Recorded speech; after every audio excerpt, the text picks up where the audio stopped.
পৃথিবীতে আন্তর্জাতিক বলে কোনো আইন নাই, আন্তর্জাতিক বলে কোনো বিচার নাই। এটা হচ্ছে কিছু শক্তির খেলা। আপনি ওই আশা করবেন যে শক্তির খেলাতে কেউ মানে বিড়ালের মতন থাকবে, মিউ মিউ করবে, আপনিই বোকা। ইরানের কিছু ইউনিক বা অনন্য বৈশিষ্ট্য আছে যেটা আসলে অনেক দেশেরই নাই, মুসলিম দেশ তো দূরে থাক। ইন্টারেস্টিংও ছিল বাকি দেশের জন্য যে পরমাণু বা না থাকলে নাই, শুরু করে দিব। মানে ওই এত হিসেব করে লাভ নাই, মাঝে মাঝে একটু বলেন একটু পাগল হইতে হয়। রাশিয়ার প্রেম, রাশিয়ার হতাশা, রাশিয়ার ভালোবাসা, রাশিয়ার চাওয়া পাওয়া সবকিছু হচ্ছে ইউক্রেন। এবং চীনের প্রেম, চীনের হতাশা, চীনের ভালোবাসা, চীনের স্বপ্ন সব হচ্ছে তাইওয়ান। আমার এখানে 2 জন আমেরিকা সৈন্য বসাই দিলেন, আমি ওয়াশিংটনের বিরুদ্ধে কি লড়াই করতে যাবো, এখানেই তো মেরে ফেলবে। তো আমি তো আসলে স্বাধীন না। আপনি যদি আশা করেন যে আমি কেন স্বাধীনের মতন কথা বলছি না, আসলে এক্সপেকটেশনটাই একটা রং এক্সপেকটেশন।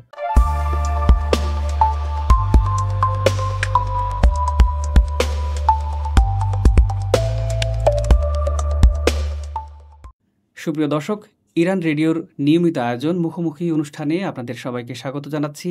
আমি শাহাদাত হোসেন। আমাদের আজকের অতিথি আন্তর্জাতিক বিশ্লেষক জনাব মুহাইমিন পাটোয়ারি। আপনাকে স্বাগত জানাচ্ছি আমাদের অনুষ্ঠানে। কেমন আছেন? জি, আলহামদুলিল্লাহ ভালো আছে। আচ্ছা, এই যে 12 দিনের যুদ্ধ শেষ হলো ইসরায়েল এবং ইরানের, বর্তমানে যুদ্ধবিরতি চলছে। তো আমরা ইতিহাসে দেখি যে আসলে তারা গাজা উপত্যকা কিংবা লেবাননের হিজবুল্লাহর সাথে এই যুদ্ধবিরতির সময় কিন্তু একটা প্রতারণা করেছে। তো ইরানের ক্ষেত্রে কি অন্যরকম কিছু হতে পারে? আসলে এটা তো ফরমাল যুদ্ধবিরতি এখন ওইভাবে শুরু হয় নাই। আমরা দেখলাম যে 2 জন মানে যুদ্ধটা থামিয়ে বসে আছে। একটা ট্রিটি সাইন করা বা মানে যুদ্ধবিরতি বলতে সত্যিকার অর্থে যে ইয়েটা বোঝায় ওটা কিন্তু হয় নাই। হিসেবে যুদ্ধরতই আছে কিন্তু অ্যাকশনে যাচ্ছে না। তো ও মানে প্রত্যেকেই জানে আন্তর্জাতিক মহলে, ইরানে, ইরানের বাহিরে, ইসরায়েলের ভিতরে, এমনকি আমরাও সবাই জানি যে কোনো মুহূর্তে এটা আবার শুরু হয়ে যেতে পারে। এবং প্রত্যেকে জানে যে প্রত্যেকে প্রস্তুতি নিচ্ছে। এর পরের অ্যাটাকটা কেমন হবে, ডিফেন্সটা কেমন হবে। 2 দেশই জানে যে আমি অ্যাটাক করলে কিভাবে করব, আমি ডিফেন্স করলে কিভাবে করব। পুরা ওইটা চলছে।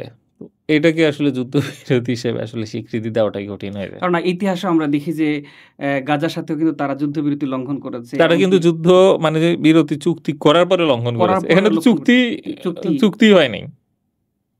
চুক্তি হয়নি। তো এটা তো আসলে যুদ্ধবিরতি বলছি না। আর তাছাড়া প্রথমবার যে যুদ্ধ করলো তখন কিসের ভিত্তিতে করেছে? মন চাইছে করেছে। তো মন তো আবার চাইতে পারে। তো আমার মনে হয় কি যে অলরেডি ওয়ারিং স্টেটে আছে, বাট এখন অ্যাটাক হচ্ছে না। আচ্ছা, তারা তো আসলে আমরা দেখি যে এই যে ধরেন তারা কথা দিয়ে কথা রাখে না, একটা লিখিত যুদ্ধবিরতি চুক্তি তারা লঙ্ঘন করে। তারা তো এই কাজটা করেই, এমনকি আমরা দেখি যে আন্তর্জাতিক আইনের কিন্তু তোয়াক্কা করে না ইসরায়েল। আ কেন? তাদের শক্তিটা আসলে কোথায়? আন্তর্জাতিক আইন কার তৈরি? পশ্চিমাদের। ওটা তো আন্তর্জাতিক আইন না। যার হাতে আইন তৈরি সে আইন ভঙ্গ করবে, সে আইন বদলাবে, এটাই তো নিয়ম। আমরা যখন ছোট ছিলাম ব্যাট বল যদি আমার হতো, কি করতো? কোন দিকে গেলে কি হবে না হবে, কোন দিকে 4 ছক্কা হবে আমরাই বানাইতাম। আবার যখন মনে হতো এটা আমার সুবিধা না, তখন বলতো নাই এখন থেকে আইন চলবে না, এখন থেকে নতুনভাবে এভাবে সিস্টেম হবে। সো ওইটার উপর ভরসা করা তো আসলে বোকামি। আপনাকে তো আপনার দিকটাই দেখতে হবে, তাই না? আপনি আশা করছেন সে তার আইন মেনে খুব ভদ্র হয়ে চলবে, লক্ষ্মী হয়ে যাবে, মানে খুব কথা দিয়ে কথা রাখবে। কেন? আমার যদি শক্তি থাকে কথা ভঙ্গ করার, আমার যদি শক্তি থাকে আইন বদলানোর, কেন মানবো? কার জন্য? সুতরাং এই ধরনের আশা করা এবং এ ধরনের ভোকাবুলারি আসলে আমার অপছন্দ। পৃথিবীতে আন্তর্জাতিক বলে কোনো আইন নাই, আন্তর্জাতিক বলে কোনো বিচার নাই। এটা হচ্ছে কিছু শক্তির খেলা। তো আপনি ওই আশা করবেন যে শক্তির খেলাতে কেউ মানে বিড়ালের মতন থাকবে, মিউ মিউ করবে, এটা আপনিই বোকা। যদি এরকম কোনো আশা করেন এবং মনে করেন যে অন্য কেউ ভদ্র হয়ে থাকবে। মানে আপনি বিড়াল হচ্ছেন সেটা আপনার বোকামি। আচ্ছা, এই যে আমরা দেখলাম যে ইউরেনিয়াম সমৃদ্ধকরণ কর্মসূচি নিয়ে আমরা যখন দেখলাম যে আমেরিকা ধারাবাহিকভাবে ইরানের সাথে আলোচনা করছিল, তখন হঠাৎ করে দেখলাম যে ইসরায়েল আক্রমণ করে বসলো, মানে যুদ্ধ শুরু করে দিল। পরক্ষণে দেখলাম কিন্তু আমরা হঠাৎ করে যুদ্ধ শুরু করে ইরান একটা অপ্রস্তুত অবস্থায় পড়ে গেল। পরবর্তীতে খুব দ্রুতই দেখলাম আমরা তারা কামব্যাক করলো এবং পরবর্তীতে তেল আবিবকে কিছুটা নাকানি চুবানি দিয়েছে ইরান। এই যে হঠাৎ করে আক্রমণ এবং খুব দ্রুত কামব্যাক করা, ইরানের শক্তিটা আসলে কোথায়? ইরানের শক্তি তো বেশ কয়েকটা জায়গায়। ইরানের কিছু ইউনিক বা অনন্য বৈশিষ্ট্য আছে যেটা আসলে অনেক দেশেরই নাই। মুসলিম দেশ তো দূরে থাক। প্রথমত সে ডলার সিস্টেমের বাহিরে। কেমন? ধরা যাক বাংলাদেশের বা ইন্ডিয়া বা চীনও যদি বলে যে আমি একটা কিছুতে করতে যাবো আর আমেরিকা বলে আমি তোমাকে স্যাংশন মারবো। সাথে, সাথে কিন্তু প্রচণ্ড মানে একটা আতঙ্ক তৈরি হয় এবং ভয় পেয়ে আমেরিকার কথা অনুযায়ী চলার চেষ্টা করা হয়। কারণ এটা অনেক, অনেক বড় কিছু। ডলার স্যাংশন অনেক বড় কিছু।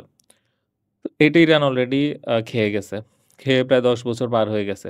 সে অভ্যস্ত এটা মানে এটা এই অস্ত্রটা তার এগেইনস্ট এ কাজে লাগছে না। সো ডলার সিস্টেমের বাহিরে সে তার নিজস্ব সিস্টেম দাঁড়া করায় ফেলছে। এটা হচ্ছে কি যে তার একটা শক্তি। আরেকটা শক্তি হচ্ছে তার প্রযুক্তি নিজের। তো অন্যান্য মধ্যপ্রাচ্যের দেশগুলা দেখা যায় যে আমেরিকা থেকে অস্ত্র কিনেছে। সেই সফটওয়্যারগুলো আমেরিকার তার যে রাডার সিস্টেম, জিপিএস সিস্টেম ব্যবহার করছে। তারপর হচ্ছে গিয়ে যে আমেরিকার সাথে কোলাবোরেশন আছে, আমেরিকার সাথে ট্রিটি আছে। এর ফলে তার আসলে অস্ত্রের উপর নিজস্ব প্রযুক্তির উপর স্বাধীনতা থাকে না। এই জায়গাটা থেকে ইরান স্বাধীন ছিল। তো তার হচ্ছে কি যে যা কিছু আছে সম্পূর্ণ নিজের এবং এটার জন্য কারো সাথে জবাবদিহির বা কারোর মানে অস্ত্রের যে আমি এখান থেকে নিউ ইয়র্ক থেকে সুইচ টিপ দিব ইরানের অস্ত্র আর চলবে না। এরকম কোনো ব্যবস্থা ছিল না। সো অস্ত্রের দিক থেকে স্বাধীনতা ছিল। তৃতীয়ত ইরানের অন্যতম একটা ব্যাপার হচ্ছে সলিডারিটি। এটা হচ্ছে পার্সিয়ান যেই সংস্কৃতি, পারস্য সংস্কৃতির একটা অংশ যে বহিরাগত আক্রমণ যখন করে জাতি সব এক হয়ে যাওয়া শুরু করে। মনে করেন যে কথার কথা বাংলাদেশের বিগত সরকারে ধরা যাক সরকার অনেক অত্যাচার করছে, খারাপ ইত্যাদি।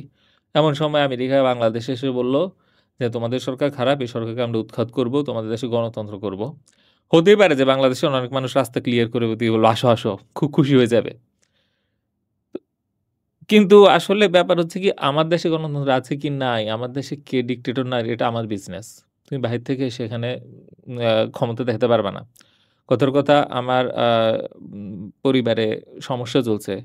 কেউ বাহিরের বাসার একটা লোক এসে যদি আমার স্ত্রীকে পিটাইতে আসে যে, "তোমার স্ত্রী খারাপ একটু এটা তো আমারই জন্য মানে এই জায়গাতে পরিবার যে এক হয়ে যাইতে পারা এবং ন্যাশনাল লেভেলেও বাহিরের আক্রমণ আসলে নিজেদের যা ডিফারেন্স থাকুক, এক হয়ে যাব এবং ওইটাকে সম্মিলিত প্রতিহত করব। এই সংস্কৃতিটা ইরানের ইরানের। রক্তে আছে। আফগানদের মধ্যেও আছে। কয়েকটা জাতির মধ্যে আছে এবং এই জাতিগুলাকে আসলে পরাজিত করা একটু কঠিন হয়ে যায়। এটা একটা অন্যতম একটা শক্তি যে আমাদের ন্যাশনাল ইউনিটি তৈরি হয় যখন আমরা শত্রুর আক্রমণ হই। আর এই ৩ টাকে আমি মূল ধরবো। একটা হচ্ছে ডলার সিস্টেম থেকে বের হওয়া, নিজস্ব প্রযুক্তি আর ন্যাশনাল ইউনিটি। আরো বেশ কিছু তার আ শক্তির জায়গা আছে যেগুলা সেকেন্ডারি। যেমন হচ্ছে যে ইরান হচ্ছে যে শিয়া ধর্মের একটা রিপ্রেজেন্টেটিভ কান্ট্রি। তো সারা বিশ্বব্যাপী যত শিয়া পকেট আছে, তাদের জন্য ইরানের টিকে থাকা, নিজের টিকে থাকা অনেকটা অ্যালাইনড হয়ে গেছে। মনে করেন মনে করেন যে সারা বিশ্বব্যাপী ভারতের নাগরিক আছে বা হিন্দু কমিউনিটি আছে। ভারত যদি ধ্বংস হয়ে যায় তাদের কিন্তু নিজস্ব অস্তিত্ব প্রশ্ন চলে আসে। তো তারা তাদের সবটা দিয়ে কি চাবে? ভারত যেন টিকে থাকে, ভারত যেন ভালো থাকে। ঠিক তেমনি মধ্যপ্রাচ্যের বিভিন্ন জায়গায় যে আমার যেই শিয়া কমিউনিটি গুলা আ আমার বলতে মানে পৃথিবীতে যে শিয়া কমিউনিটি গুলো আছে এবং বিশ্বব্যাপী তাদের সবার কিন্তু অস্তিত্ব এবং ইরানের রাষ্ট্রের অস্তিত্ব ২ টার সাথে কি একটা কানেকশন আছে। সো ফলে তারা একটা অনেক বড় কমিউনিটির একটা আইডেন্টিটির জায়গা তৈরি করতে পারছে যেটা হয়তো আমাদের বাংলাদেশের ওইভাবে নাই, অত বিস্তৃত নাই। সো একই সাথে রিলিজিয়াস আইডেন্টিটির জায়গা থেকে সে একটা পাওয়ার পাইছে। তো এই বেশ কিছু কারণে সে হচ্ছে গিয়ে যে আপনার মানে একটা শক্তিশালী পর্যায়ে ছিল। আমরা একটু মানে অস্ত্রের বিষয়টা নিয়ে একটু কথা বলতে চাই। যেহেতু আমরা দেখেছি যে শেষের দিকে মূলত তেল আবিবকে অনেকটা নাকানি-চুবানি খাইয়েছে ইরান। তাদের মিসাইলের যেই শক্তিটা, সেটা নিয়ে আপনি কিভাবে দেখছেন? মানে ইরানের তো অস্ত্রের যেই শক্তিটা, হ্যাঁ, প্রযুক্তি যেটা বলছিলাম। প্রযুক্তি। তো ইরানের আ মিসাইলের ব্যাপার হচ্ছে কি, ইরান হচ্ছে সবসময় কিন্তু দেখা গেল ইসরায়েল জুজুর আ উম বিরুদ্ধেই আসলে নিজের রাষ্ট্রের সবকিছু সাজাচ্ছে। সো সেইজন্য বহু আগে থেকে সে বিভিন্ন মিসাইলগুলা মাটির বহু নিচে আ মানে মিসাইল সিটি যেগুলাকে বলে বা অস্ত্রের গুদাম, আমি সেটাই সেখানে বলছিলাম যে রেখেছে। দ্রুত কিভাবে এত কামব্যাক করলো? নিশ্চয়ই তাদের দীর্ঘদিন ধরে তাদের এই প্রস্তুতিটা ছিল আসলে নিশ্চয়ই। প্রস্তুতি তো এগুলা তো মনে করেন যে মাটির নিচে আমি একটা গর্ত করব। এটা কত মিটার নিচে হইতে হবে, এটাতে কি পরিমাণ অ্যামিনিশন থাকতে হবে। এগুলো তো আমি ১২ দিনে করতে পারি না। এগুলো করতে ১২ বছর লাগে। তারপর হচ্ছে কি যে একটা মিসাইল তৈরি করা। মিসাইলের যে ম্যাটেরিয়াল, তারপর হচ্ছে কি যে মিসাইলের যে জ্বালানি, যে ইঞ্জিন, এগুলা একেকটা তৈরি করার জন্য একেকটা দেখা যায় কি যে ইন্ডাস্ট্রিয়াল সাপোর্ট লাগে। এগুলা যে কেমিক্যাল কোনটা কোন রেশিওতে দিবে, কোনভাবে মিসাইল ফার্স্ট ফেজে কি হবে, সেকেন্ড ফেজে কি হবে, তারপর হচ্ছে কি যে আপনার আ ওই পাশে যখন অ্যান্টি মিসাইল আসবে সেটাকে ফাঁকি দেওয়ার জন্য কি করতে হবে? মিসাইলের সাথে যে রাডার সিস্টেম, গাইডেড সিস্টেম, এই সবকিছু তৈরি করার জন্য একটা হোল ও সেট অফ ইন্ডাস্ট্রি লাগে। তো এগুলো তো একদিনে হয় নাই, হয়ও না। তো এখন ইরানের নিজস্বটা আছে। যে অনেক দেশেরই হচ্ছে কি যে এর থেকে একটু, ওর থেকে একটু করে কোন রকম করে পৃথিবীর খুব কম দেশের হচ্ছে যে একদম নিজস্ব ফুল নিজস্ব সেট আছে। সিস্টেমটা। তো এই ফুল সেটটা তৈরি তো হয়েছে তো একদিনে না। এটা তো ইরান তো স্যাংশন আছে বছরের পর প্রায় ৫০ বছর ধরে কোন না কোন রকম স্যাংশন আছে। মিসাইলের উপর স্যাংশন তো দীর্ঘদিন ধরে চলে আসতেছে। তো এই যে দীর্ঘদিন চলে আসতেছে তো তখন বাধ্য হয়েই এই সিস্টেম তৈরি করতে পেরেছে। তো এখন যেহেতু তার নিজস্ব জিনিস আছে এবং তার নিজস্ব আন্ডারগ্রাউন্ড ফ্যাসিলিটি আছে। তার উপরে হচ্ছে কি যে মানে নিজস্ব বিজ্ঞানী আছে। ধরা যাক একটা মিসাইলের ব্যাটারি নষ্ট হয়ে গেল। তো এখন আমি বিজ্ঞানী না, আমার টেকনিক্যাল সাপোর্ট নাই। সো এই অবস্থাতে তো আমি ২ দিনের মধ্যে এটা রিকভার করতে পারি না। সো আমার যখন হচ্ছে কি যে ফুল টিম আছে তো এই জিনিসগুলো ইজিলি আরকি ফিক্স করে ফেলা যায়। মনে করেন যে বাংলাদেশের গার্মেন্টস শিল্পের কথাই যদি বলি, আমাদের কিন্তু পুরা শিল্পটা একদম হোল সেট আছে। তো দেখা গেল যে একটা গার্মেন্টস একটা অংশ নষ্ট হয়েছে। খুব দ্রুতই সে কিন্তু ম্যানেজ করে ফেলতে পারবে। তো আ ১২ দিনে তো আসলে অনেক অল্প সময়। কথায়, কথায় এটা যদি ১ বছরও চলত তাহলে দেখতেন যে নিজস্ব শিল্প কারখানার মধ্যে দিয়েই তার মেরামত সিস্টেম বা এগুলো সব তৈরি হয়ে যেত এবং এটার জন্য যে খুব বেশি মানে অন্যের উপর নির্ভরশীল হতে হতো তা কিন্তু না। তো এই যে তার যে ইকোসিস্টেমটা আছে, ডিফেন্স ইকোসিস্টেম, তো সেইটা ও আসলে বলব তো অলরেডি বলেছি এটা একটা মানে শক্তির কারণ। তো এই প্রস্তুতিটা আসলে সমস্যা হচ্ছে অন্যান্য দেশে তেমন নাই। যেমন আমরা ১৯৬৭ সালে দেখেছি যে মিশর বলা যায় কি যে একদিনে হেরে গেছে। ৬ দিন যদিও যুদ্ধ চলে, একদিনে তার হচ্ছে কি যে বিমানগুলো এমনভাবে রেখে দিল মনে যেন সে জেনেভা বিমানবন্দরে মানে সবচেয়ে শান্তিপূর্ণ জায়গায় যুদ্ধ বিমান রেখেছে। তো ইসরায়েল বিমানগুলো ঘুরে এসে একদিনে শেষ করে দিছে। আমরা যেমন ইরাকের ক্ষেত্রে দেখেছি যে সাদ্দাম হোসেনের সময় তখনও কিন্তু তার যে আ এয়ার পাওয়ার ওই কুয়েতে যখন আক্রমণ করল ১৯৯১ খুব সম্ভবত, খুব দ্রুত শেষ করে দিছে। তো বর্তমানে যুদ্ধগুলো যেটা হয় যে আসলে তো ফার্স্ট এ তো এয়ারে এয়ার টু লড়াইটা হয়। এয়ার তো এয়ার সবচেয়ে বেশি সুপিরিয়রিটি লড়াইটা হয়। তৈরি করার আগ পর্যন্ত যে ক্ষয়ক্ষতিটা ম্যাসিভ হইতে থাকে। তার একজন জিতে যায়। তো ইরানের আকাশটার লাস্টের দিকে ইসরায়েল অনেকটা প্রায় দখল করে নিতে কিন্তু আমরা পেরেছিল। শুরুর দিকে দেখলাম কিন্তু আসলে তারা শুরুর সময়ে তাদের প্রস্তুতি কিন্তু ছিল না। যদিও হঠাৎ করে আক্রমণ করেছে কিন্তু ইরান তো স একেবারে মানে আকাশ প্রতিরক্ষাটা একেবারে কিন্তু অনেকটা দুর্বলত আ প্রকাশ পেয়েছে শুরুর দিককার হামলা। এটা আমরা কিন্তু দেখতে ইরানের পেয়েছি। আকাশ প্রতিরক্ষা ব্যবস্থা আসলে এটা তো মানতেই হবে যে ইসরায়েলের মতন তো কখনোই না। এখন ব্যাপার হচ্ছে ইসরায়েলের যে টেকনিক্যাল সাপোর্ট, ইসরায়েলের যে ম্যাটেরিয়াল সাপোর্ট, এটা সারা বিশ্বের বেস্ট ইন্ডাস্ট্রিয়াল পাওয়ার এর কম্বিনেশন। ইরান নিজে একা। তো এখন এটা তো কখনোই সমান হতে পারবে না। আর ইসরায়েলের যে বিমান F আ 35 সেটা কত মানে ১৪ টা মনে হয়। আমি আবারও একটু দেখা উচিত। রাষ্ট্রের সম্মিলিত ইন্ডাস্ট্রিয়াল পাওয়ার এর কালেকশন। এটার একেকটা পার্ট একেকটা দেশ তৈরি করে। যেই দেশ যেই পার্টের সেরা সে সেটা তৈরি করে। সো এটা হিউম্যান ইনজিনিউইটি র একটা কম্বিনেশন।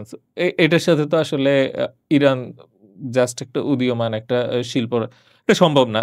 এবং আমরা দেখেছি যে লাস্টের দিকে ইরানের আকাশটা ইসরায়েল প্রায় দখল করে ফেলেছিল। বলে ফেলেছে। কিন্তু ওর যে গোপন মিসাইল যে অ্যামিনিশন গুলো এত আছে সেটা যে শক্তিশালী এত কাজে দিবে, কাজে দিবে।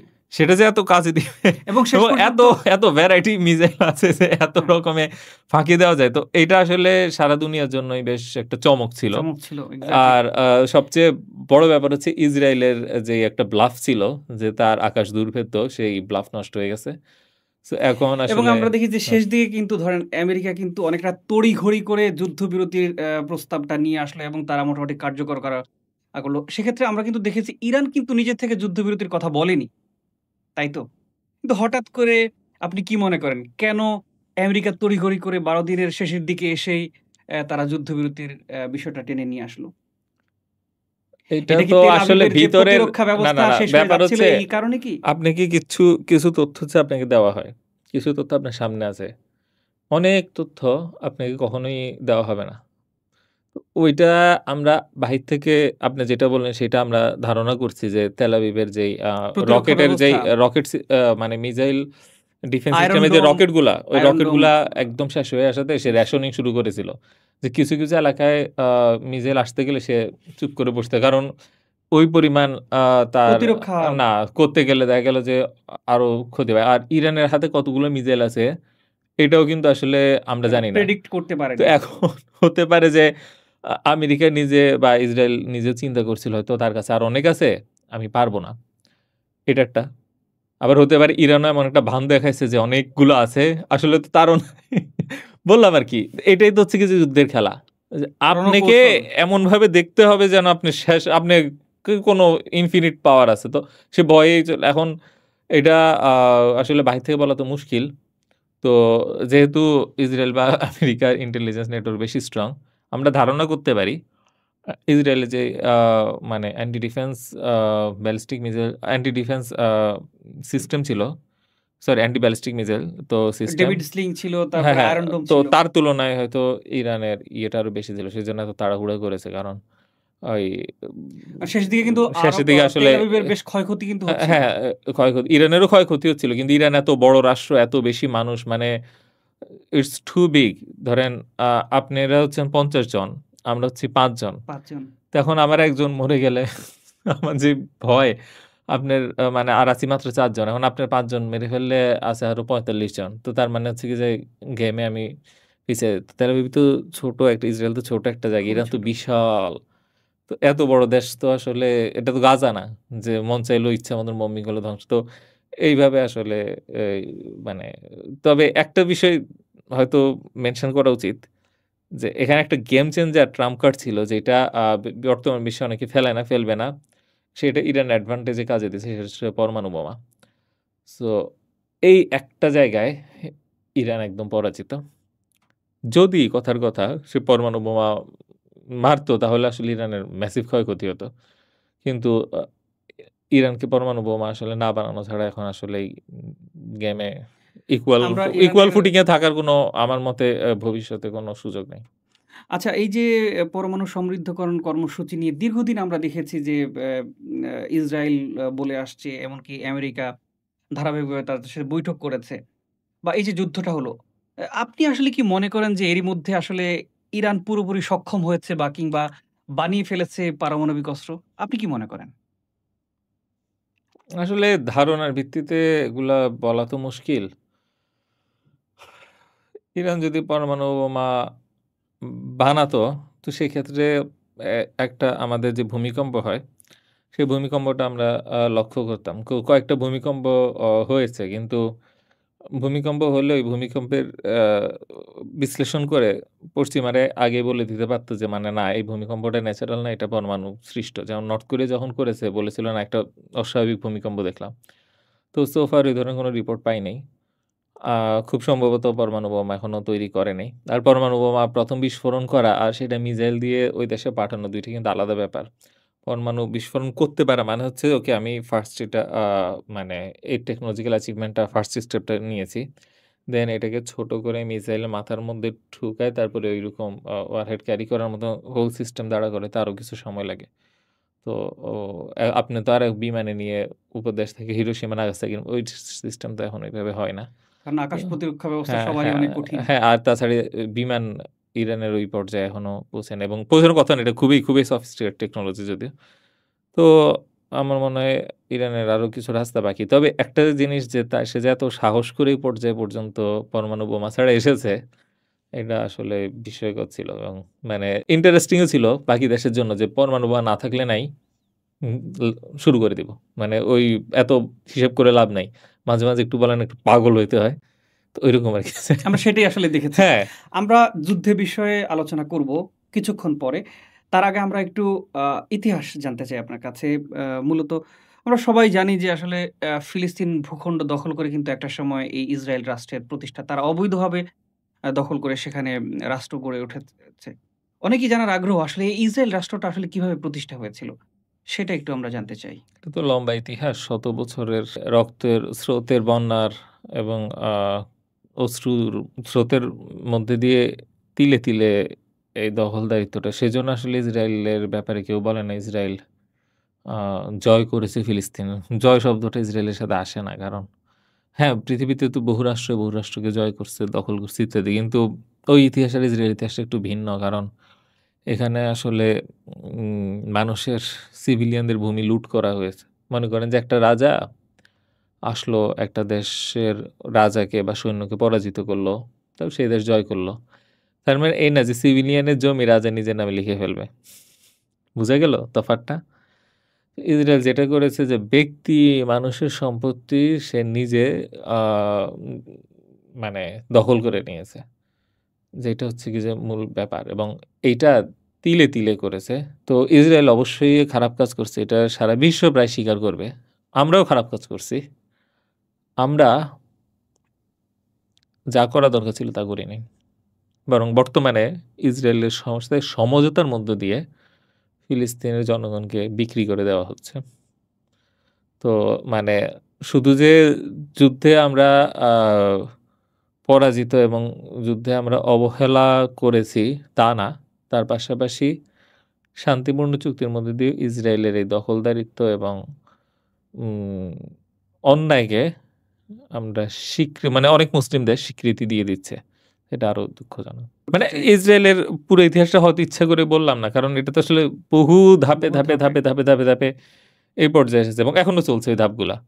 তো ওভারঅল যদি এক লাইনে বলি সে হচ্ছে কি যে মানুষের ব্যক্তিগত ভূমি সে নিজের নামে দখল করে নষ্ট করেছে। মানে ইসরায়েলের অংশটাকে কেন দখল বলে আর বাকি বিশ্বের জয় অন্যান্য পরাজয় হ্যাঁ, দেশগুলোকে কেন এইটার কারণটা আমি বলি এইটাই যে কারণ এখানে মানুষের জমি উম অন্যায়পূর্বক ছিনাই নিয়ে আরেকজনের কাছে বিক্রি বা লিখে দেওয়া হয়েছে।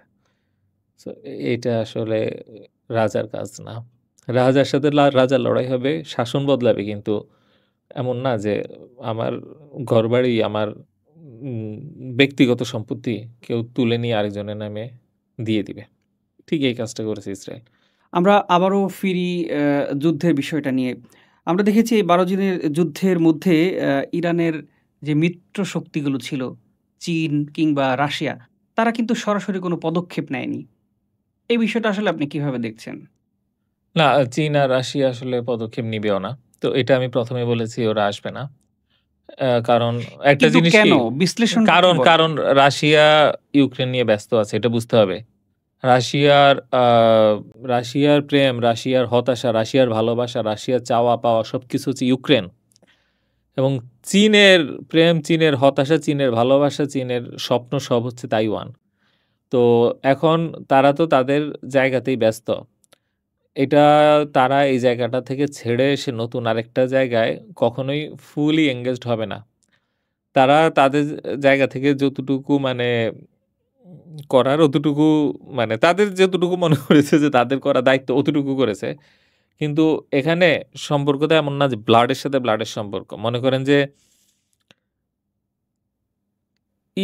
কিন্তু আমরা তো ইরানের অস্তিত্বের উপর চীনের অস্তিত্ব রক্তের সাথে রক্তে মিশে নাই। আপনি আমি ২ জন বন্ধু হতে পারি। আপনাকে পুলিশে ধরে নিল। তার মানে এই না যে আমি আপনার জন্য জীবন দিয়ে মানে সব করব। আপনি যেহেতু আমি ভাই না। না, আমি ভাই না।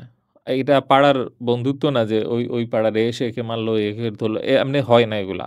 এটা খুব সূক্ষ্ম স্বার্থর এবং যেই দিন না ইরান ওই সিচুয়েশন তৈরি করতে পারে যে ইরানের উপর আক্রমণ মানে কাইন্ড অফ চীনের উপর আক্রমণ অথবা এমন চুক্তিতে আসতে পারে যে চীন আর ইরান এ আ একেবারে আহ আন্তর্জাতিক সকল ক্ষেত্রে এক লক্ষ্যে একভাবে একসাথে কাজ করবে। ততদিন পর্যন্ত এটা কখনোই হবে বলে আমি আশা করছি না যে একজনের জন্য আরেকজন যুদ্ধে শরিক হয়ে যেতে পারে। মনে করেন ইরান যদি পৃথিবীতে কারো জন্য সবচেয়ে বেশি রক্ত অস্ত্র দিয়েছিল, তার মধ্যে একটা গ্রুপ হতে পারে হুতি। হিজবুল্লাহ, হিজবুল্লাহর লেবাননের, জন্য বা কিছু ক্ষেত্রে আসাদের জন্যও করেছিল। সিরিয়ার তারা ইরানের জন্য কিছু করার হয়তো চেষ্টা করবে। কেন? কারণ করেছেও। কারণ তাদের অস্তিত্ব ইরানের সাথে যুক্ত। ইরান যদি না থাকে তার নিজেরই অস্তিত্ব থাকবে না হয়তো। চীন তো এটা না। ইসরায়েল যদি না থাকে মধ্যপ্রাচ্যে আমেরিকার মূল ফুটহোল্ড চলে যাবে। পশ্চিমা শক্তির যে এক্সটেনশন সেটা হচ্ছে ইসরায়েল। সে কারণে কিন্তু এইটাকে টিকায় রাখা তার জন্য গুরুত্বপূর্ণ। ইরানকে টিকায় রাখা ওই পর্যায়ে গুরুত্বপূর্ণ না। কিন্তু ইরান যদি পড়ে পাকিস্তানের জন্য খুব ইনসিকিউর একটা পজিশন হবে। সো পাকিস্তান খুব হাম্বিতুম্বি করলো। কিন্তু যতক্ষণ না পর্যন্ত ইরান দখল হইতে হইতে পাকিস্তানের বর্ডারের কাছাকাছি পর্যন্ত যাবে, ততক্ষণ পর্যন্ত সে ওই লেভেল পর্যন্ত যাবে না। এটা স্বাভাবিক। ঠিক চীনও বুঝতেছে যে ইরান ফল করলে তার জন্য আসলে ভালো কিছু হবে না। সেজন্য সে বারবারই পক্ষ নিবে। পক্ষ নেওয়া, লড়াই করা ২ টার মধ্যে অনেক দূরত্ব আছে।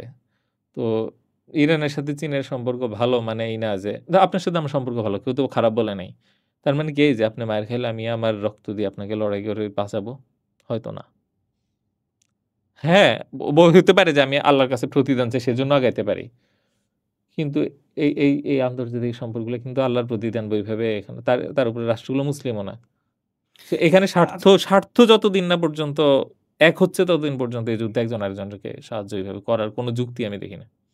সেক্ষেত্রে আমি যদি বলি মধ্যপ্রাচ্যের অশান্তির কারণ এটাই তো লক্ষ্য ছিল এই ইসরায়েলের যে যুদ্ধটা ইরানের সাথে। সেক্ষেত্রে মধ্যপ্রাচ্যের যে আরব দেশগুলো তারা তো প্রতিক্রিয়া দেখায়নি। কেন? আরব আর পারস্যের মধ্যে সম্পর্কটা আগের থেকেই ব্লাড কানেক্টেড ছিল।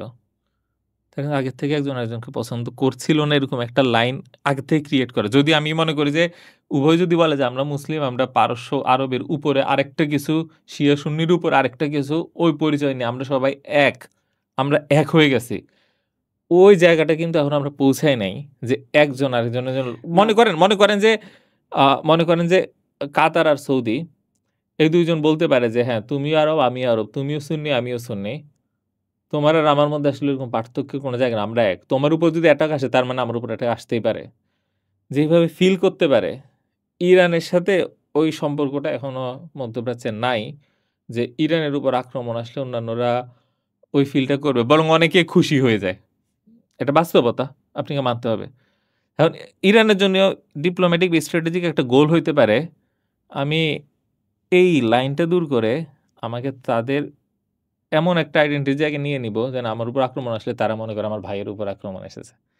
সো এগুলা তো লং টার্ম ভিশন আমি বললাম আরকি। জাস্ট এটা পসিবল কি পসিবল না সেটা আরেকটা ডিসকাশন।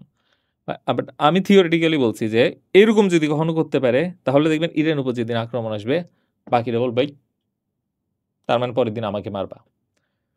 বর্তমানে কিন্তু ওইটা ভাবছে না। ভাবছে কি যে ওকে মারছে, ওকে তো মানে এমনিও ভালো লাগে না। ওকে মারছে মানে তো আমাকে মারবে না। আমার যাকে পছন্দ করি না ওকে মারলে কি নাকি আমার তবে হয়তো একটু ভয় ছিল এবারে। তো এবারে দেখছি অন্যান্য বারে যেভাবে ইরান বিরোধী একটা বয়ান ওইবারে কিন্তু এরা আসে নাই। কারণ সৌদি আরবও কিছুটা তারা প্রতিরোধ আসলে গড়েছে। কাজ করেছে যে জিনিসটা সুবিধার লাগছে না। এভাবে যদি হুটহাট আক্রমণ করে তো আসলে একটু আমার কি হবে? কিন্তু বিশ্লেষণ কি বলে? ধরেন মধ্যপ্রাচ্যে একটা সংকট তৈরি হলো। এতে তো নিশ্চয়ই অন্যান্য আরব আ মধ্যপ্রাচ্যের যে দেশগুলো আছে সেগুলো তো অবশ্যই প্রভাবিত হবে। অবশ্যই হবে। তো এই যে সংকট গাজাতে যে আক্রমণ হয়েছে, গাজাতে যে অ্যাটাক হয়েছে, এটা তো আরো বড় কারণ ছিল না ভয় পাওয়ার?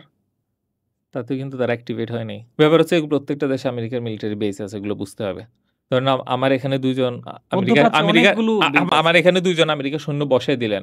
আমি ওয়াশিংটনের বিরুদ্ধে গিয়ে লড়াই করতে যাবো, এখানেই তো মেরে ফেলবে। সো আমি তো আসলে স্বাধীন না।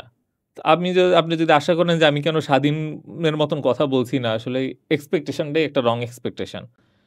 এখানে আরো অনেকগুলো ব্যাপার আছে। ফার্স্ট হচ্ছে যে ইরানের সাথে যে একটা অনেক আগের থেকে বিরোধ, ইরান যুদ্ধ নিয়ে কিন্তু কেন মধ্যপ্রাচ্যের দেশগুলো আমেরিকার উপর ডিপেন্ডেন্ট হলো, কেন তার অস্ত্র কিনে, এটা তো বুঝতে হবে। এটা হিস্ট্রি আছে। হিস্ট্রিতে বললো যে দেখো ইরান কিন্তু অনেক বিশাল কিছু, তোমার তো কিছু নাই। তো কিছু নাই তো তুমি বানাও, তো বললো না আমি তো অত শিক্ষিত নয়, তো আমার অত প্রযুক্তি ভালো না, হ্যাঁ তো আচ্ছা কিছু না বানায় তাহলে কিনো আমি দিয়ে দিচ্ছি। তো বলে হ্যাঁ স্যার দেন বিক্রি করেন। তো বললো স্যার আপনি কিনে তো পাচ্ছি না, ওই দেখো সাদ্দাম কি করতেছে। বলে আচ্ছা সাদ্দাম কি করতেছে কোনো চিন্তা নেই, আমি তোমার সাথে থাকবো, সাদ্দামের মতন আরেকটা যদি উঠে আমি তোমাকে রক্ষা করব। তো তখন বললো ওকে স্যার তাহলে তো আরও ভালো, তো আসেন আপনার আমি এক হয়ে যাই। তো এখন এই মুহূর্তে গাজা ইস্যুতে তখন বুঝলো যে আসলে তার এক হওয়ার জায়গাটা আসলে না বা ভুল ছিল। কিন্তু যতক্ষণ না বুঝেছে ততদিনে তো আসলে আমার হাত পা মুখ সব কিছু বাঁধার পর আপনি বুঝাইলেন যে আসলে আপনি আমাকে যে কোনো মুহূর্তে এখন অ্যাটাক করতে পারেন, তো কী করতে পারবো আমি? একটু নড়াচড়া করতে পারবো, ওইটা তো করছে, একটু নড়াচড়াই করছে। এই বাস্তবতা বুঝতে হবে আমাদের। আমরা অনেক সময় মনে করি যে তারা মানে সৌদি আর ইরান একই ভূরাজনৈতিক বাস্তবতায় আছে। না, নাই। ইরান যা পারে সৌদি তা পারবে না। চীন যা পারে ওইটা ইরান পারবে না। মানে নর্থ কোরিয়া আর ইরানের স্বাধীনতার জায়গা কিন্তু এক সমান না।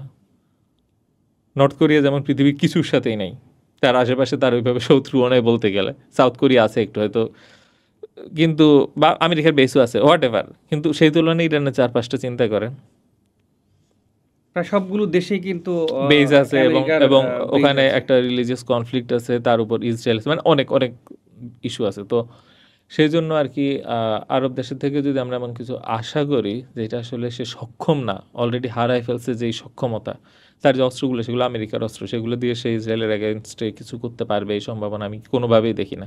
কারণ এইসব অস্ত্র সফটওয়্যার গাইডেড সিস্টেম থেকে শুরু করে মেনটেন্যান্স, পার্টস, এভরিথিং ওখান থেকে আসে। আমেরিকা যদি বলে আচ্ছা আমি তো খারাপ, ইসরায়েল খারাপ, ঠিক আছে, আমাদের সাথে আর অস্ত্রের ব্যাপারে কোনো কথা বললো না, ফোন রিসিভ করবো না, সাথে সাথে পায়ে পড়তে হবে যে স্যার মাফ করেন। স্বাবলম্বী হতে হবে আসলে। এটা ছাড়া উপায় নেই, বেসগুলো দূর করতে হবে। কারণ এই বেস থাকলে আমি আর এখানে আমেরিকান শুনে আমি ওয়াশিংটনের এগেনস্টে যাবো, এটা কি হয়? আমাকে এখানে মেরে ফেলবে। তার উপর এখানে তার ইন্টেলিজেন্সে আমার লোক থাকবে, কান পড়া দিবে, আমাকে বুঝাবে যে না স্যার আপনি ভুল করতেছেন। আমি রাজা বলবো না স্যার, জেনারেল এসে বলবো স্যার আপনি ভুল করতেছেন, এটা হবে না। আমি তো আসলে আলটিমেটলি একটা সিস্টেমের অংশ। সো মধ্যপ্রাচ্যের দেশগুলো কোনো প্রযুক্তি নেই এই তারা। যে এই বিষয়টা নিয়ে একটু টেনে বলতে চাই যে গাজা উপত্যকায় ক্রমাগত ইসরায়েলের আগ্রাসন সেটি থেমে নেই, কিন্তু আমরা দেখি কি মুসলিম বিশ্ব সেভাবে কিন্তু এগিয়ে আসেনি। আমরা দেখেছি ইরান যেভাবে প্রতিরোধ এবং তারা যেভাবে আন্তর্জাতিক মাধ্যমগুলোতে যেভাবে গাজা উপত্যকার ব্যাপারে সিরিয়াস ছিল, সেক্ষেত্রে মুসলিম বিশ্ব কিন্তু এগিয়ে আসেনি। এই বিষয়টা আসলে আপনি কিভাবে দেখেন? এটা একটা ভালো প্রশ্ন। মুসলিম বিশ্ব বলতে তো আসলে অনেক রাষ্ট্র বোঝায়। আমরা পিস বিশেষ বাই করে পিস পিস বাই মধ্যপ্রাচ্যগুলোর পিস কথা আমরা যদি একটু বলি। অ্যানালাইসিস করি। মুসলিম বিশ্বের মধ্যে আগে দেখতে হবে কার কার নিজস্ব সক্ষমতা প্রযুক্তি আছে এবং কার কার নিজস্ব স্বাধীনতা আছে। ওরা আগালো কি আগালো না, বা ওদের আগানোর ক্যাপাসিটি ছিল কি ছিল না ইত্যাদি। তো ফার্স্টে গাজার আশেপাশের দেশগুলোকে দেখি, জর্ডান সহ অন্যান্য। তো তারা তো অলরেডি কাইন্ড অফ ক্রিপলড সোল্ড এবং নিজস্ব কিছুই নাই। তো এখন এই অবস্থায় তারা নিন্দা জানানোর যেটা অনেক, কতটুকু তারা সদিচ্ছার অভাব ছিল, কতটুকু সক্ষমতার অভাব ছিল, এই দুইটার ফাইন লাইনটা আসলে সবসময় ধরা একটু কঠিন হয়ে যায়। ধরা যাক আমি বললাম যে সক্ষমতার অভাব 50%, বাকি 50% কৃষি ছিল। একটা জিনিস হচ্ছে যে তারা যে পণ্য ব্যবহার করে, তারা যে বিলাসিতার জিনিস সব হচ্ছে কি যে পশ্চিম আমেরিকা কেন্দ্রিক। তাদের যে কনজাম্পশন প্যাটার্ন, তাদের যে ব্যাগ, তাদের জুতা, তাদের জামা কাপড়, তাদের যে আরাম করার প্রযুক্তি, এসি টেসি, এভরিথিং হচ্ছে কি যে ওয়েস্ট থেকে একদম ওইটার মধ্যে দিয়ে তারা বিলাসিতার মধ্যে একেবারে নিমজ্জিত। এই কমফোর্টেবল লাইফকে চ্যালেঞ্জ করে পারলে ডলার স্যাংশনকে, পেট্রো ডলার চুক্তির মধ্যে কিন্তু তারা আছে। নিজের দেশের তেলের শিল্প ক্ষতি হতে পারে, নিজের বিলাসিতা ক্ষতি হতে পারে। বিদেশে আগে যেখানে দেখলে সম্মান করতো, লন্ডনে তাদের প্রায় $2 বিলিয়ন মতন অ্যাসেট আছে, নিউ ইয়র্কে অ্যাসেট আছে, তো এই অ্যাসেটগুলো ফ্রিজ করতে পারে এত এত রিস্ক নিয়ে জাস্ট ইমানের জন্য। চ্যালেঞ্জ করে, এটা তো 80 এর কাজ, তাই না? এটা তো 80 এর কাজ। তো এখন ওই পর্যায়ে গিয়ে যেতে ভয় পেয়েছে, নাকি তার কখনো সক্ষমতা ছিল না, ক্যালকুলেশন করে দেখেছে আসলে করতে গেলে পারবো না। তো এই লাইনটা আসলে বোঝা কঠিন। আসলে যুদ্ধের স্পিরিট আর বিলাসিতার স্পিরিট কিন্তু ভিন্ন। আমরা যদি ইসলামের ইতিহাস দেখি, যতদিন পর্যন্ত আমাদের বিলাসিতা আমাদের শাসকদেরকে কাবু করে নাই, ততদিন পর্যন্ত যুদ্ধের স্পিরিটটা ঠিক ওই রকম চালু ছিল। যে মুহূর্তে তারা এর মাঝে ডুব দিল, সাথে সাথে কি দেখলাম ওই ইয়েটা নষ্ট হয়ে গেছে। তো এই জায়গাটা থেকে একটা ব্যাপার। এখন আপনি বলেন কি যাচ্ছে জিসিসির বাহিরে যদি আসে, আমি তো পিস বাই পিস বিশ্লেষণ করলে পাকিস্তান কেন কিছু করে নাই, মালয়েশিয়া কি করেছে, ইন্দোনেশিয়ার ভূমিকা কি ছিল, সমগ্র মুসলিম বিশ্ব আসলে সেভাবে তেমন কোনো ভূমিকাই নেই। ইরান অন্যদিকে আসলে ইরান ইরান ইরান কিন্তু ইরান জোরালো তুলনামূলক পদক্ষেপ। সবচেয়ে সবচেয়ে ভালো লেগেছে যার পদক্ষেপ, সেটা ছিল হুতি। তার জন্য এটা অনেক স্যাক্রিফাইসের একটা জায়গা ছিল, কারণ তাকে অনেক ব্লাড দিতে হয়েছে, এবং সে হচ্ছে কি যে মাত্র সৌদি আরবের যে বিশাল একটা ইয়েমেনের যুদ্ধ এবং একটা বিশাল ব্লকেট, যেটা যেটা গাজা ব্লকেট চলছে, ঠিক এভাবে 6 বছরের মতন সে ব্লকেটে ছিল। প্রচুর খাদ্য কষ্ট, ঔষধ এবং মানে পত্র, হাসপাতালে বোমিং, স্কুলে বোমিং, সব কিছুর মধ্যে দিয়ে পার হয়ে মাত্র একটু শান্তিতে আসলো। তখন সে বলল আমি আবার যুদ্ধে যাব, শুধু তার জন্য। অথচ এই যুদ্ধে তাকে স্পর্শ এইভাবে তো এই জায়গাটা থেকে আসলে তারকে আমি খুবই হিরোইক দেখি। হিজবুল্লাহ আলহামদুলিল্লাহ ভালোই চেষ্টা করেছিল। ইরান হয়তো তার উপর আক্রমণ করার আগ পর্যন্ত এইভাবে ডিরেক্টলি যায় নাই, কিন্তু এখন যেহেতু আক্রমণ শিখে গেল, এখন হয়তো আরও সামনে প্রোঅ্যাক্টিভ ভূমিকা পালন করবে। আমি যতটুকু জ্ঞান আছে সেটা দিয়ে বলি যে আসলে হতাশাজনক ছিল ওভারঅল মুসলিম বিশ্বের এই ভূমিকা বিষয়টা, যে আমাদের মধ্যে ব্রাদারহুডটা মনে যেন এভাবে ছিল না। আসলেই মানে আমরা যেন ফিল করতে পারি না আমার একটা অঙ্গ আঘাত পাচ্ছে, আমার একটা ভাই আঘাত পাচ্ছে, যেটা পিপল লেভেলে আমরা দেখেছি, পাওয়ার কিন্তু লেভেলে রাষ্ট্রীয় লেভেলে ওইটা একদম মিসিং ছিল। আচ্ছা, আমরা এই ইসরায়েল এবং ইরানের যুদ্ধের সময় আমরা একটা দেখেছি, সোশ্যাল মিডিয়াতে একটা ভিডিও ভাইরাল হয়েছে, সেটি হচ্ছে নেতানিয়াহুর, ইসরায়েলের। নেতানিয়াহু ওই ভিডিওতে বলছিলেন যে পরবর্তী টার্গেট আমাদের পাকিস্তান। তো আপনি তো জানেন যে আসলে পাকিস্তান একটা পরাশক্তিধর দেশ, আমাদের একমাত্র মুসলিম দেশ। তো সেক্ষেত্রে এটা কিভাবে দেখছেন? কি মনে হয় আপনার? পরবর্তী টার্গেট কি আসলেই পাকিস্তান হতে পারে? তা তো ন্যাচারাল এক হিসেবে তো পাকিস্তান টার্গেট আসবে, এটা স্বাভাবিক, যেহেতু ইরানের বর্ডারে কিন্তু পাকিস্তান। তো ইরান যদি নিউট্রালাইজ হয়, এরপরে পাকিস্তানকে নিউট্রালাইজ করলে আর ইসরায়েলের থ্রেট তো এইভাবে হয়তো থাকে না। মনে করেন যে আপনার আশেপাশে আপনি একটা পাড়ার মাস্তান, আশেপাশে 8-10টা মাস্তান আছে, সবাইকে পিটাই পিটা অর্ধেক করে ফেলছেন বা ছোট সিস্টেমে নিয়ে আসছেন, এর মধ্যে দুইটা একটু ঘাউরা ঘাউড়া বাগে আসতেছে না, একটাকে পিটাই লাইন করার পরে আরেকটা এখন অত ঘাউড়া না, ঠিক আছে, কিন্তু ভবিষ্যতে যদি হয়ে যায় তো একটু ভয় টয় দেখা আগে, আগে থেকেই একটা কারণ ওর কাছে অস্ত্র আছে, এমন অস্ত্র আছে যেটা ভয়ঙ্কর। তো আমার জানার মধ্যে পাকিস্তানের মিসাইল ইসরায়েল পর্যন্ত আসে না, So, ওই হিসেবে কিছু প্রোটেকশন আছে। তবে তবে পাকিস্তান কিন্তু সক্ষমতা অর্জন করছে। এই যে আমরা কিছুদিন আগে দেখলাম যে ইন্ডিয়ার সাথে যে পাকিস্তানের অল্প ওটা একটা চীনের প্রযুক্তি ছিল যদিও, এটা পাকিস্তানের নিজস্ব সক্ষমতা না, হ্যাঁ, একই সক্ষমতা কিনে হলেও তো অর্জন করেছে, হ্যাঁ ওই হিসেবে ঠিক আছে, তবে প্রযুক্তিটা চীনের ছিল আর কি। ইরানের দিকে আবার নিজস্ব প্রযুক্তির আরও উন্নয়ন বেশি হয়েছে। আচ্ছা, আমরা এই পর্যায়ে একটা বিষয় জানবো। আমরা সামাজিক যোগাযোগের মাধ্যমে দেখি অনেকের এই বিষয়টা জানার আগ্রহ আছে আসলে। সেটা হচ্ছে আব্রাহাম চুক্তি। এই আব্রাহাম চুক্তিটা কি এবং আসলে কেন করা হয়েছিল সেটি জানতে চাই আপনার কাছে। আব্রাহাম চুক্তি একটা নিকৃষ্ট চুক্তি, যেখানের মধ্যে দিয়ে একটা সন্ত্রাসীকে ইসরায়েলকে লেজিটিমেট করার একটা যে ব্যাপারটা, সন্ত্রাসীকে একটা সন্ত্রাসীকে বৈধতা দেওয়ার চেষ্টা বৈধতা করা দেওয়ার হচ্ছে। ব্যাপারটা। তো এই চুক্তি দিন দিন আরো বেশি থেকে বেশি রাষ্ট্র যুক্ত হচ্ছে, এটা আরো চিন্তার বিষয়। এবং এটা কাদের উদ্যোগে করা হলো সেটা একটু এটা যদি বলেন। আমেরিকার উদ্যোগে করা হয়েছে, এটা আমেরিকার উদ্যোগে করা হয়েছে, এবং বেশি দিন না ট্রাম্প তো, এখন প্রশাসন, 2020 সালে করা হয়েছে। হ্যাঁ, এবং ট্রাম্প প্রশাসন, ট্রাম্পের মেয়ের জামাই কৃষ্ণার, সে ওইটাতে বেশ অ্যাক্টিভ ভূমিকা পালন করেছে। তো এই চুক্তিটা আমার বিশ্লেষণ মতে এই চুক্তিটা কি রোল প্লে করবে সামনে, এবং এটাকে কেন্দ্র করে অনেক ইভেন্ট, ইউনিফিকেশন, এবং এটাকে কেন্দ্র করে অনেক ঘুষ চলতে থাকবে। ঘুষ তো আসলে আমি ঘুষ বললাম, ওরা তো ঘুষ বলবে না। দেখা গেল যে কথা কথা ইউএইকে আজকেও দেখলাম যে ইউএইকে বলেছে F-35 বিক্রি করবে আমেরিকা হ্যাঁ আপনার আমি চলে আসতে, সে খুব খুশি হয়ে গেল। মানে চিন্তা করেন, আমি টাকা দিয়ে কিনবো, আবার নিজেকেও বিলাই দিব, মানে আমি বুঝি না। তো হয় বলতে পারে যে ওটা তো অন্য কাউকে বিক্রি করলো না, আমাকে বিক্রি করলো, খুশি হয়ে। তবে মানে মুসলিম এবং আরো আরো আরো প্রতিনিধিত্বকারী ইয়ে দেশ আছে, যেমন হিসেবে সুদানকে দুঃখের বলেছে, মাঝে। সুদানকে বর্তমানে যেই সন্ত্রাসী রাষ্ট্রীয় লিস্টটা সেখান থেকে বাদ দিয়ে দিবে, চলে আসতে সে খুশি।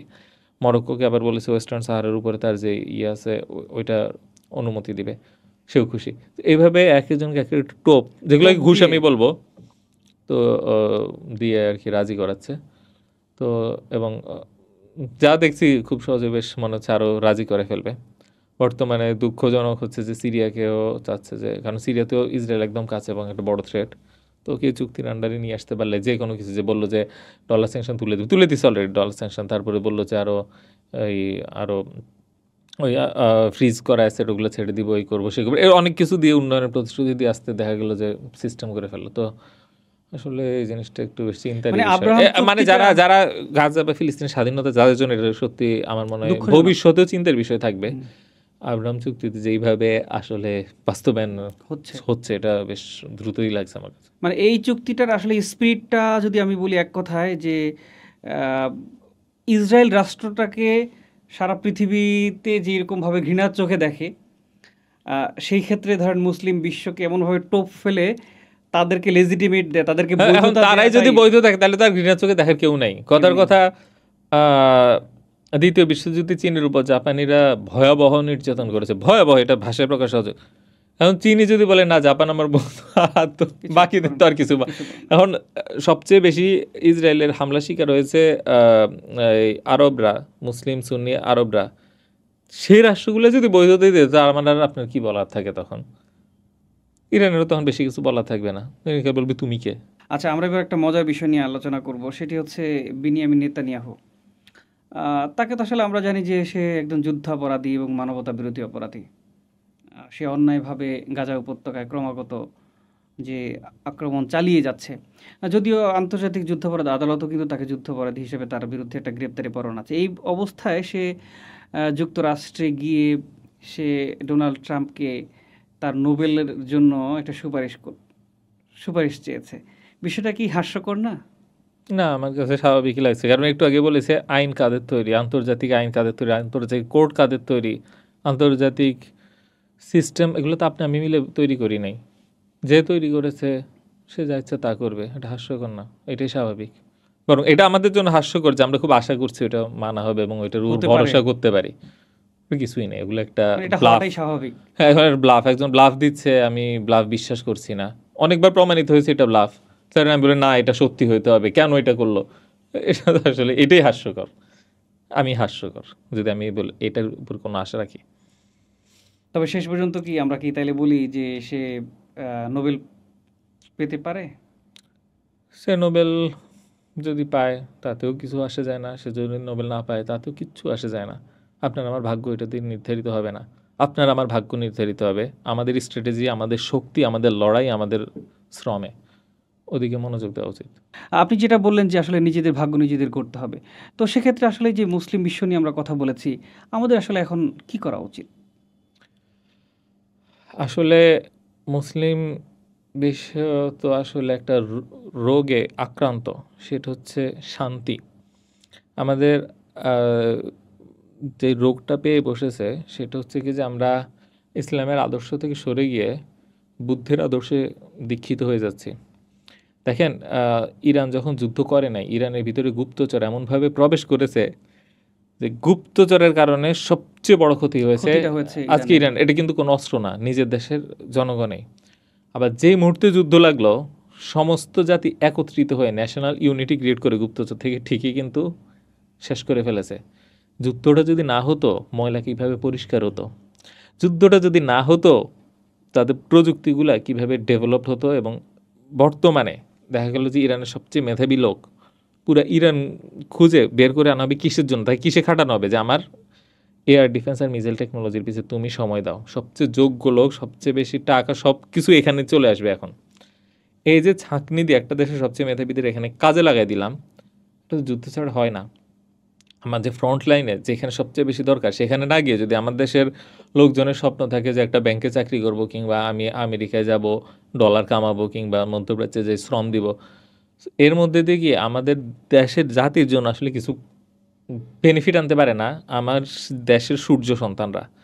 আমরা যখন যুদ্ধ করব তখন আমাদের ভিতর থেকে গুপ্তচর থেকে শুরু করে যত রকম ময়লা আছে পরিষ্কার হবে, এবং আমাদের যেই ন্যাশনাল ইউনিটি আছে সেটা ক্রিয়েট হবে, এবং আমাদের যে মেধাবীরা তারা রাইট জায়গায়, শক্তির জায়গায় তাদের মেধা, আমাদের যা টাকা আছে তার টাকা, এবং আমাদের যা সময় আছে তার সময় এখানে দিবে। সো এইভাবেই হচ্ছে কি যে আমরা ওভারঅল সাজাতে পারবো। যে এই জন্য একটা হাদিস আছে, তোমরা তলোয়ার নামাবা না। তলোয়ার যখন নামাই তখন কি আমাদের মধ্যে এই অপবিত্রতা এবং আমাদের যে সমস্যাগুলো বাসা বাঁধতে থাকে, তলোয়ার তুলে রাখবো আর এই ধরনের সমস্যা হবে না। তো মুসলিম জাতির সমস্যা হচ্ছে সবাই তলোয়ার নামিয়ে ফেলেছে, আমাদের সৈন্যরা এখন যুদ্ধ করে না, পিস কিপিং করে। এবং আমরা যাদের থেকে অস্ত্র কিনি সেই অস্ত্রগুলোর সাথে চুক্তি থাকে যে অস্ত্র কোন কোন খাতে, তো দেখা যায় কি যে আসলে আমেরিকা শত্রুর জন্য আমরা নিজেরা টাকা দিয়ে ওর অস্ত্রটা কিনে আনি, এবং আমাদের সৈন্যটাও আমেরিকা সৈন্যের মতোই কাজ করে। জিসিসি কান্ট্রির ক্ষেত্রে বলেছে, আর বাংলাদেশের মতন দেশের জন্য ইউএনের জন্য কাজ করে। ইউএন যদি বলে কি যে তোমাদের দেশের থেকে মিশনে নিব না, সাথে সাথে আর্মির ভয়েস চেঞ্জ হয়ে যায়, এই পক্ষ থেকে ওই পক্ষ চলে যায়। তার মানে আমাদের শুনে আমাদের না, যদি আমাদের ট্যাক্সের টাকা বসে আমাদের। তো এখন এইরকম সিচুয়েশনের থেকে, এই জাতিগত পরাজয়, লজ্জা এবং রোগের থেকে বাঁচার উপায় এই বুদ্ধের অহিংস শান্তি এইসব আদর্শ থেকে বিচ্যুত হয়ে ইসলামের আদর্শ উজ্জীবিত হওয়া, এবং কোরআনের মধ্যে ইসলামের আদর্শ শিখানো আছে, এবং কোরআনের মধ্যে ইসলামের যে ফ্যামিলি ভ্যালু, ইসলামের যে চেতনা, ইসলামের যেই জীবন বিধান, সব কিছু যদি আপনি অ্যানালাইসিস করেন, দেখবেন ব্যবসা এবং যুদ্ধ এবং ঝুঁকি নেওয়া, রিস্ক টেকিং, এই সব কিছুর পুরা যেন একটা নার্চার করার একটা সোসাইটি তৈরি করছে।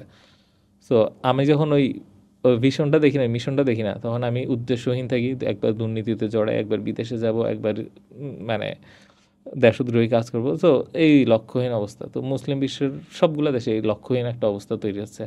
যুবকদের মধ্যে কোনো মিশন ভিশন চিন্তা, ন্যাশনাল ইউনিট কিছুই তৈরি হচ্ছে না।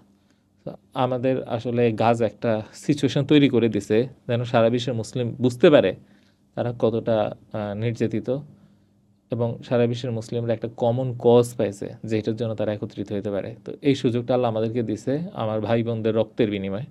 এই সুযোগটায় কাজে লাগায় আমাদের চিন্তা, কাজকর্ম এবং স্ট্র্যাটেজিতে চেঞ্জ আনা উচিত। আপনাকে অনেক অনেক ধন্যবাদ আমাদের সময় দেওয়ার জন্য। সুপ্রিয় দর্শক, আজ এ পর্যন্তই। ভালো থাকুন, সুস্থ থাকুন, আর আমাদের চ্যানেলটি সাবস্ক্রাইব করে সাথেই থাকুন। আগামী পর্বে দেখা হবে আরও একজন অতিথির সাথে। সে পর্যন্ত আল্লাহ হাফেজ।